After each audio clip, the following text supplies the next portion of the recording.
Now to the political firestorm over the independence of special counsel Robert Mueller's probe. John Yang has the story behind a secret memo, lost and found text messages, and more. Anytime there's big breaking news about this massive government abuse of power... To hear some news outlets tell it, there is widespread outrage. So if it turns out that this whole investigation is a politically motivated sham... Casting doubts on special counsel Robert Mueller's ongoing investigation of possible collusion between the Trump campaign and Russia. President Trump told reporters Wednesday he was looking forward to answering Mueller's questions and said he would do it under oath. Do you have a date set, Mr. President? I don't know. No, I guess they're talking about 2 or 3 weeks, but I would love to do it. Would you do it in person? You know, again, I have to say, subject to my lawyers and all of that, but I would love to do it. Congressional Republicans are also fanning doubts about the probe. This week, without offering direct evidence, Senator Ron Johnson spoke of corruption and a secret society within the FBI. I've heard that there were managers, high-level officials of the FBI that were meeting together off-site. He claimed the society was referred to in texts between FBI lawyer Lisa Page and FBI agent Peter Strzok, who was removed from Mueller's team. Today, reporters pursuing Johnson on Capitol Hill asked if the reference could have been a joke. It's a real possibility. Republicans also raised warning flags when the FBI said it could not find about 5 months' worth of those texts. But in a letter to Congress today, the Justice Department's internal watchdog said his office had recovered them. There is also the matter of what's being called the Nunes memo. Drafted by aides to House Intelligence Committee Chair Devin Nunes, it reportedly alleges that the FBI abused its powers to surveil the Trump campaign. The specifics of the 4-page document aren't clear because it's classified and only available to members of Congress, despite calls from the right and the left to release it to the public. Republican Congressman Mark Meadows calls its contents shocking. Part of me wishes that I didn't read it because I don't want to believe that those kinds of things could be happening in this country that I call home and love so much. The Intelligence Committee's top Democrat, Adam Schiff, says it's pure politics. They wanted to make a political statement. They wanted to feed the beast on Fox News. They wanted to do what they could to derail the Mueller investigation.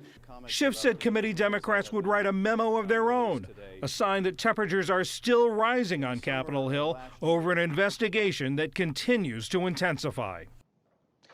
To talk more about this, I'm joined now by Representative Brian Fitzpatrick, a Republican from Pennsylvania. He has a unique perspective on these issues because before he was elected to Congress in 2016, he was an FBI agent for 14 years and also served as a special assistant U.S. attorney. Mr. Fitzpatrick, thanks for joining us. I take it you have seen this so-called Nunes memo. I know you can't talk about it in detail because it's classified, but from what you've read, does it suggest any wrongdoing or missteps on the part of the FBI or the Justice Department? The memo answers some questions, but I think it raises more questions than it answers.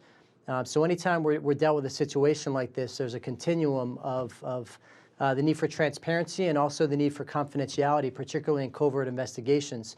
And it's really a case-by-case basis when we have a situation like this. And one of the reasons why I err on the side of releasing this after scrubbing it and after declassifying it is given all the controversy surrounding this, because with any FBI investigation, this one included, public confidence and the integrity of the investigation is very, very important. And given all the reporting surrounding this, I think that if the declassification is done in the right way, it's probably to the benefit of the country to disclose some of the contents. Do those contents raise questions about the integrity of the FBI? Well, I think it raises the questions of the judgment. And before we say integrity, we have to know whether this was intentional or negligent conduct. That's the most important thing.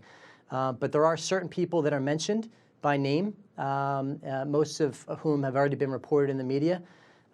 So from their standpoint, it's very disturbing, some of the facts that came out in that memo. And once it's declassified, the nation will see that. But like I said, it also raises a lot more questions than it answers with regard to the chain of command and who knew what. And it's not our place to prejudge, it's our place to investigate. So I know the Intelligence Committee is doing their work. The special counsel is doing his work. I'm on the Homeland Security Committee. We have a role to play as well. But the most important thing, John, is that we stick to the facts and we maintain our credibility. We don't sensationalize the memo to indicate that things are included that are not included, but also not to be dismissive of some of the very troubling things that are in the memo. Senator Johnson, the chairman of the Senate Homeland Security Committee, has talked about what he calls, quote, an unbelievable level of bias at the top of the FBI. On the other hand, Congressman Schiff, the ranking Democrat on the House Intelligence Committee, said that the memo is a, quote, distorted view of the FBI. Where do you fall on that continuum? I know you can't speak to the details. Yeah. I take it you're somewhere in between, but are you closer to one side or the other on that? No, I mean, I don't want to compare either one of those two or their characterization. All I can tell you is my reaction to it. I think it's important that the entities that are doing their work finish their work, and then we judge based on the facts, because our job in an oversight role is similar to that of an FBI investigator when I did that job. It's to follow the facts wherever they lead and to report those facts with unimpeachable integrity. Yesterday, the president was asked if he trusted the FBI, and he said, quote, I am very disturbed, as is everybody else that is intelligent. As a member of Congress, as a 14-year veteran of the FBI, how do you react, or what's your reaction to the president of the United States saying that about the FBI? I don't think that we should judge an entire institution because of a few bad actors. I think the solution is to expose those bad actors, identify them by name, make public their bad conduct, and deal with them appropriately. I think that's the proper way to be viewing this. And again, for the unanswered questions, we need answers to those, and that could lead to other things. Just like when I was an investigator, a lot of times we would go up on a wiretap for a money laundering case, and we ended up learning about a drug conspiracy, and it takes you down a totally different path. You served under Robert Mueller when he was director of the FBI. You were an agent at that time. Do you have any concerns about the integrity of this investigation? We haven't been briefed on his investigation. I can tell you that when Robert Mueller was director of the FBI, he was a man of integrity. Again, I can't speak to what's going on now because we haven't been briefed on it. I'm not on the Intelligence Committee. I'm on the Homeland Security Committee. Our committee has not been briefed on this investigation. But I do believe that investigators and prosecutors should be given the leeway to do their work. And do you think Mr. Mueller is being treated fairly? By who? I mean, I think to say whether he's being treated fairly or not is going to depend on his investigative results and what context he provides to that. So I think, and I will say, that Mr. Mueller should be allowed to do his work. I supported the call for a special counsel. I called for that, actually, because I thought that the investigation should be taken out of the political realm and put into the hands of law enforcement. The women and men that I had the privilege to work side by side with for so long, I supported the call for a special counsel. I supported the decision to hire Mr. Mueller. I think he, was the right pick. And how he goes about conducting that investigation, well, let him do his work and then report back, and then we can all be the judge of that. Representative Brian Fitzpatrick, thanks so much for joining us. Thank you, sir.